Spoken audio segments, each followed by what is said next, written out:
Hey, what is going on? Welcome back to the channel. Today we're taking a look at SparkPoint. I do want to say that I'm not a financial advisor. You should do your own research before investing money into crypto.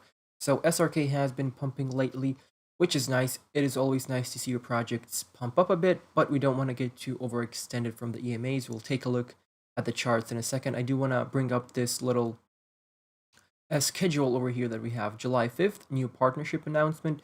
July 13th, SparkPoint listing on top 10 exchange, which is incredible. I think that will have a huge pump. Then July 20th, SparkPlay Crypto Loco 1.0 launch. July 25th, Spark Launch 1.0 Launchpad.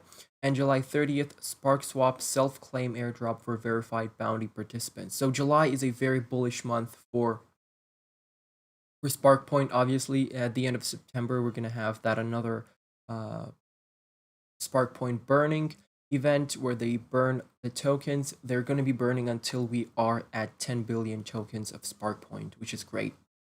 So yeah, just look for bullish events for July for SparkPoint, and I wouldn't recommend selling right now because a lot of things are happening. The price can pump up really hard, so just keep that in mind. Now jumping into the charts, we are sitting at the 12-hour chart, and straight off the bat, I can see this head and shoulders pattern playing out. And if this pattern does play out, the head and shoulders pattern is a bearish pattern from the top to the neckline. The neckline is obviously this yellow line over here.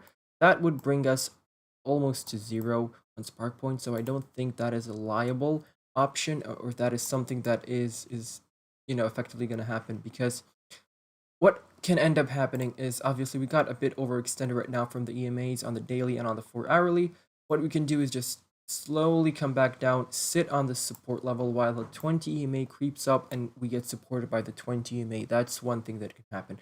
The other thing is we lose the 20 and the 55 EMAs as support, the yellow being the 20, the red line being the 55 EMAs. EMAs are always better to use than the MAs, so keep that in mind. We can lose the EMEs as support, come back down through these support levels, and land on this trend line. And this trend line, this large support trend line, has been holding support ever since that initial drop off in May. So since May 19th, then we touched it again on June 22nd, and now we touched it again over here on July 29th. Just like that. Yep. So look for this support line, draw this out on your chart, and look for this support line to hold support if we do end up coming back down. But honestly, with all the events coming up, I don't think we're gonna lose the 20 EMA as support. But it's still possible. It doesn't mean that it has to happen. It doesn't mean that it doesn't have to happen. I'm just giving you my opinions. Obviously, we do have this trend line over here as well, this strong resistance trend line. And as you can see, the price will be winding down in this kind of area. We're having this large symmetrical triangle over here playing out, guys, if you can see what I'm showing you over here.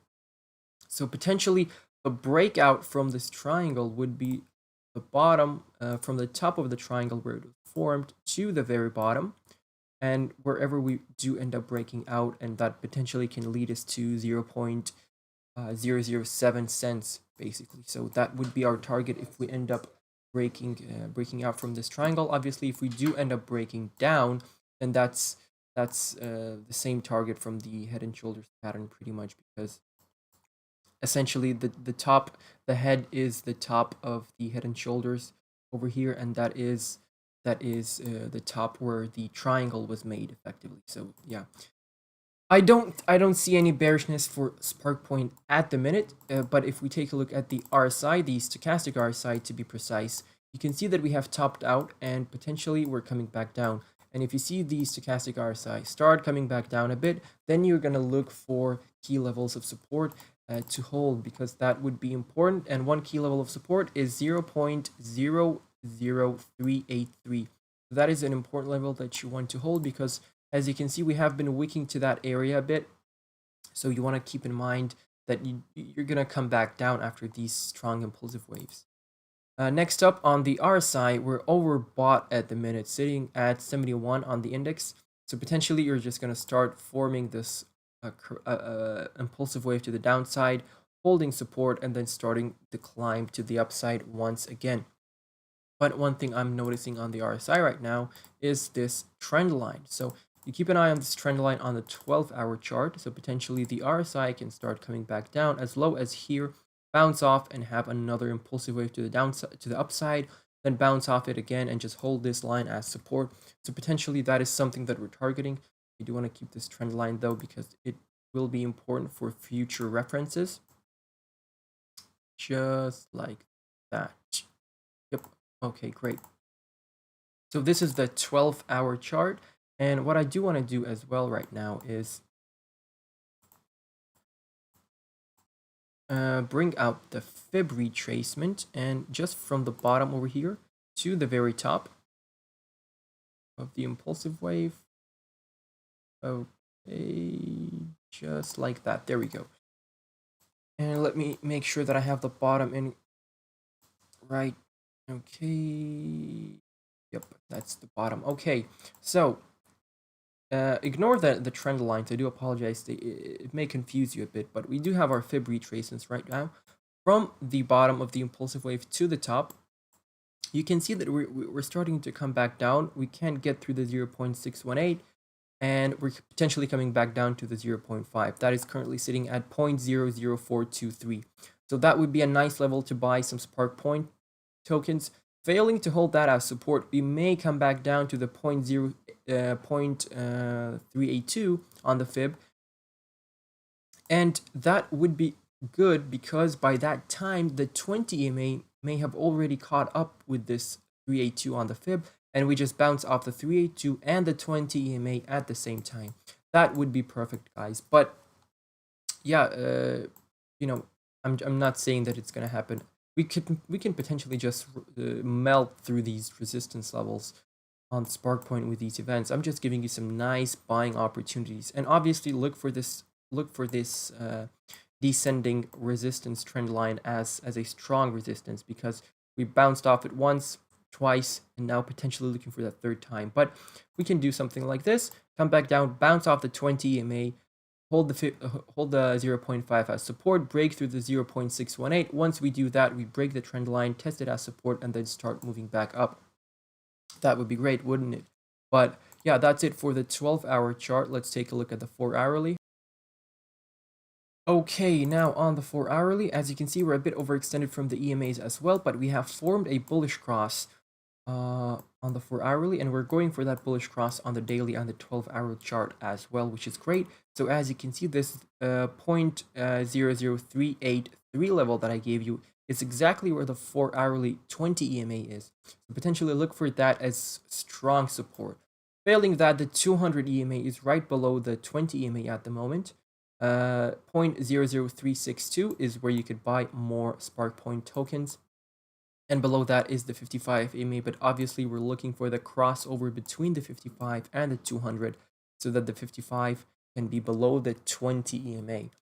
So yeah, it's currently looking very good. I would look for nice selling opportunities on July 13th when it gets launched on, when Spark Point gets listed on a major exchange, on a top 10 exchange, which would be incredible for the project. So you can have some I'm just going to show you some levels where you can sell, because obviously look for 0.007. That would be a nice resistance level to sell your tokens at.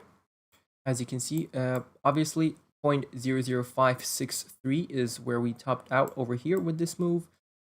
After that, we do have 0.00813. So just have a couple of these sell orders, guys, up.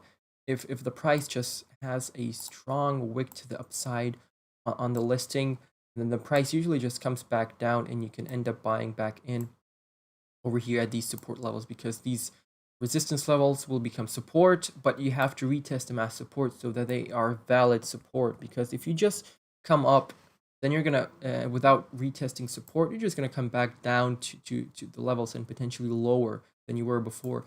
So you need to hold support, you need to create support, and that is why it's so important not to get overextended, guys. So yeah, I showed you some nice buying levels. Obviously, if Bitcoin crashes and it doesn't, because we're not out of the woods on Bitcoin just yet, and if Bitcoin crashes back down, then obviously you can look for these lower buy levels, which are sitting at 0.00302, 0.00278, and 0.00249. Those are some nice levels that you might bounce off of. So potentially you can just have those buy orders just in case you wick down there. And obviously on the 4 hourly, we did have this ascending triangle over here, and it did play out. It did play out nicely. We had a little pump, but then we broke down and hold this. We did hold this level as support very nicely, 0.00302.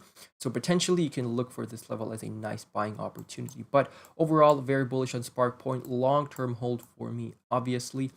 And yeah, let me know if you hold Spark Point. Are you excited for the events coming in July? And yeah, that's pretty much it for this video. Hopefully you enjoyed.